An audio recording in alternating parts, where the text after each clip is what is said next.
और खबर बंगाल से, जहां चुनाव की तारीखों के ऐलान के बाद से ही बंगाल में हिंसा की पहली घटना हुई है। कूच बिहार के दिनहाटा में केंद्रीय मंत्री निशित प्रमाणिक और राज्य मंत्री उदयन गुहा के समर्थकों के बीच झड़प हो गई।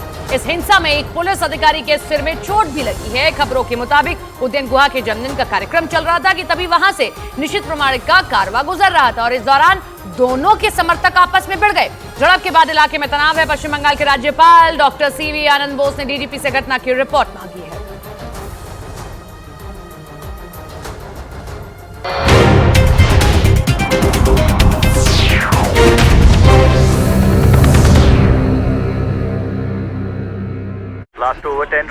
इसी ताक में बैठे थे। 2002 में राज ठाकरे ने तेवर दिखाया और अगले ही साल उद्धव ठाकरे को शिवसेना का कार्यकारी अध्यक्ष चुन लिया गया। मतलब जिस कुर्सी के लिए राज ठाकरे ने अपने तलवे घिसे, बाला साहब ठाकरे ने उस कुर्सी पर अपने बेटे को बिठा दिया। और कहा जाता है कि इसी बात ने राज ठाकरे के सब्र का बांध तोड़ दिया।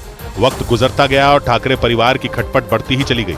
इसके बाद साल आया 2005, जब राज ठाकरे ने शिवसेना से अपना सालों पुराना रिश्ता तोड़ दिया और अगले साल यानी 2006 में महाराष्ट्र नवनिर्माण सेना नाम की एक नई पार्टी बनाने का ऐलान कर दिया। और तब उन्होंने ये दावा भी किया था कि महाराष्ट्र नवनिर्माण सेना मराठी मानुष के हक की लड़ाई लड़ने के अपने इरादे किसी भी कीमत पर नहीं बदलेगी। मतलब इशारों इशारों में उन्होंने उद्धव की अगुवाई वाली शिवसेना पर अपनी बातों से पलटने का आरोप लगा दिया था। और उन्होंने ऐसा इसलिए कहा था क्योंकि उद्धव ठाकरे शिवसेना को नए ढंग से तैयार कर रहे थे। उन्होंने ये साफ कर दिया था कि चाहे कोई हिंदू हो या फिर मुस्लिम, अगर वो महाराष्ट्र का रहने वाला है तो वो मराठी हुआ और शिवसेना मराठी मानुष के लिए आवाज बुलंद करेगी। और इसका असर यह हुआ कि बाला साहब ठाकरे के वक्त में जो मुस्लिम शिवसेना से खार खाते थे, उन्हें भी उद्धव ने अपने पाले में मिलाने में कुछ हद तक कामयाबी हासिल कर ली। राज ठाकरे इसे शिवसेना के दामन पर दाग बताते रहे, लेकिन उद्धव ठाकरे के इस नए पैंतरे ने शिवसेना को चुनाव में जबरदस्त फायदा पहुंचाया। यहाँ तक कि उद्धव के इस नजरिए की वजह से विधानसभा चुनाव में शिवसेना ने इतनी सीटें जीती जितने की बाला साहब ठाकरे भी नहीं जितवा पाए थे। और इसी बात ने उद्धव ठाकरे की शिवसेना पर पकड़ को और मजबूत कर दिया। इस बीच साल 2012 में शिवसेना के कर्ता धर्ता बाला साहब ठाकरे का निधन हो गया। इसके बाद तो शिवसेना को चलाने की जिम्मेदारी पूरी तरह से उद्धव ठाकरे के कंधों पर आ गई। हालांकि बाला साहब ठाकरे को M3 3M फॉर्मूला अकेला ऐसा उसूल नहीं था जिसे उद्धव ने बदला था, बल्कि उन्होंने बाला साहब ठाकरे की किंग मेकर वाली रिवायत को भी बदल दिया था। मतलब जिस शिवसेना का मुखिया महाराष्ट्र में सत्ता तक दूसरी पार्टियों को पहुंचाता था, उसने पहली बार 2019 में गद्दी पर बैठने का फैसला ले लिया। 2019 में महाराष्ट्र में विधानसभा चुनाव हुए। इनमें सत्ता में काबिज बीजेपी और शिवसेना ने मिलकर चुनाव लड़ा, लेकिन नतीजों के बाद मुख्यमंत्री पद को लेकर दोनों पार्टियों के बीच टकराव हो गया। क्योंकि इस बार शिवसेना के मुखिया उद्धव ठाकरे ने मुख्यमंत्री बनने की इच्छा जता दी, लेकिन बीजेपी इसके लिए राजी नहीं थी। बीजेपी चाहती थी कि पिछली सरकार के मुख्यमंत्री देवेंद्र फडणवीस ही सरकार का चेहरा हो। इस दौरान उद्धव ठाकरे को डिप्टी सीएम बनने का प्रस्ताव भी दिया गया, लेकिन उद्धव ठाकरे ने कांग्रेस और एनसीपी के साथ मिलकर नया गठबंधन तैयार किया, जिसे महाविकास अघाड़ी नाम दिया गया। और 2019 में इसी गठबंधन ने सरकार बनाने का दावा पेश कर उद्धव ठाकरे को अपना नेता चुन लिया। और इस तरह से पहली बार ठाकरे परिवार का कोई सदस्य महाराष्ट्र के मुख्यमंत्री की गद्दी पर बैठ गया। लेकिन उद्धव ठाकरे को मुख्यमंत्री की कुर्सी की बहुत बड़ी कीमत चुकानी पड़ी, क्योंकि महाराष्ट्र में बीजेपी से गठबंधन तोड़ते ही केंद्र में एनडीए के दरवाजे भी उनके लिए बंद हो गए। और फिर कुछ साल बाद उनसे उनके पिता की पार्टी यानी शिवसेना भी छिन गई। और इस काम को अंजाम दिया सालों से शिवसेना के सिपाही रहे एकनाथ शिंदे ने।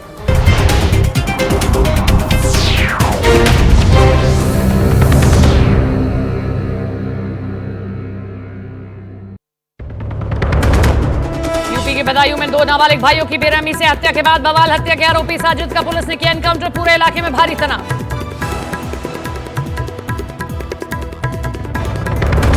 दक्षिण भारत के दौरे से लौटने के बाद पीएम मोदी ने की बड़ी बैठक में गृह मंत्री अमित शाह, बीएल संतोष और पार्टी अध्यक्ष जेपी नड्डा हुए शामिल। बीजेपी मुख्यालय में भी शाह और नड्डा ने अलग से बैठक की।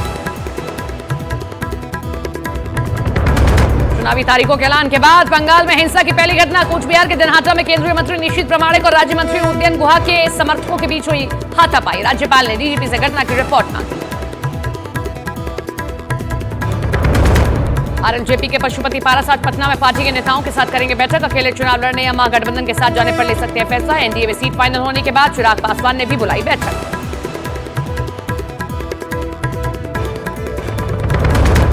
पैसे लेकर सवाल पूछने के मामले में महुआ मोइत्रा के खिलाफ लोकपाल ने दिए सीबीआई जांच के आदेश और सीबीआई को 6 महीने में जांच की रिपोर्ट देने को भी कहा। ईडी समन्स के खिलाफ दिल्ली हाईकोर्ट पहुंचे केजरीवाल। ईडी के सभी 9 समन्स को हाईकोर्ट में दी गई चुनौती। दिल्ली हाईकोर्ट की बेंच मामले की आज करेगी सुनवाई।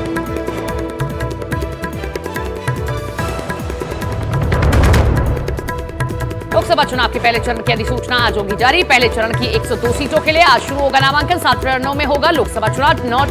4 जून को आएंगे नतीजे। राइजिंग भारत के मंच पर आज प्रधानमंत्री नरेंद्र मोदी और गृह मंत्री का होगा संबोधन। कार्यक्रम में केंद्रीय मंत्री स्मृति ईरानी ने राहुल गांधी के ईवीएम और इलेक्टोरल बॉन्ड पर उठाए सवाल पर किया पलटवार।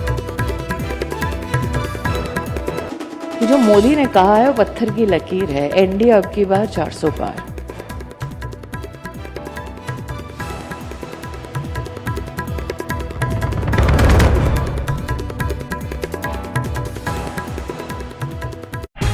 बीजेपी और शिवसेना के गठबंधन में एकनाथ शिंदे ही शिवसेना के सबसे बड़े नेता थे और अगर 2019 में शिवसेना से किसी को मुख्यमंत्री बनाए जाने की बात सामने आती तो एकनाथ शिंदे ही वो नेता होते।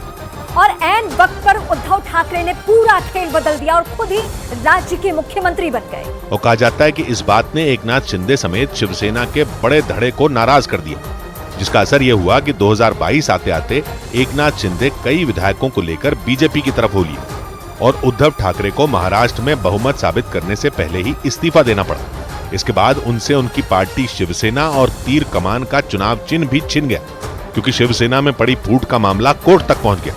कई महीनों तक उद्धव गुट और शिंदे गुट के बीच खींचतान चली और आखिर में शिंदे गुट ने कोर्ट में असली शिवसेना होने का केस जीत लिया।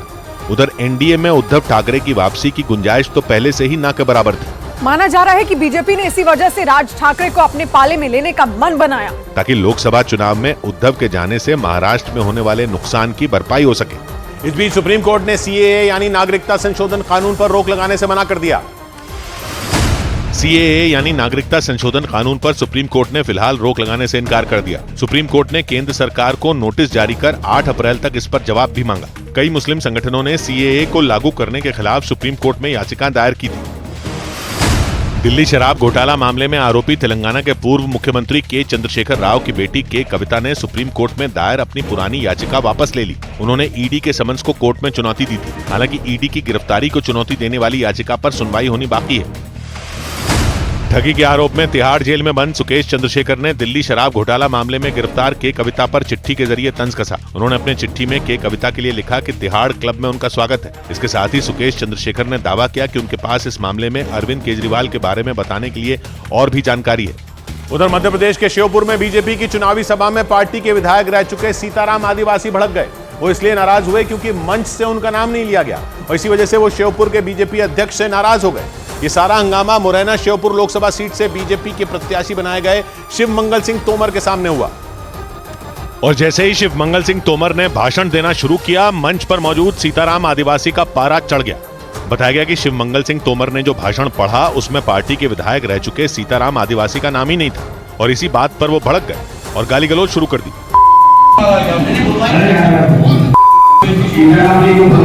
मामला बिगड़ता देखकर मंच पर मौजूद दूसरे नेता आगे आए। उन्होंने सीताराम आदिवासी को शांत कराया, उनकी ओर माइक भी बढ़ाया ताकि वो भाषण दे सके।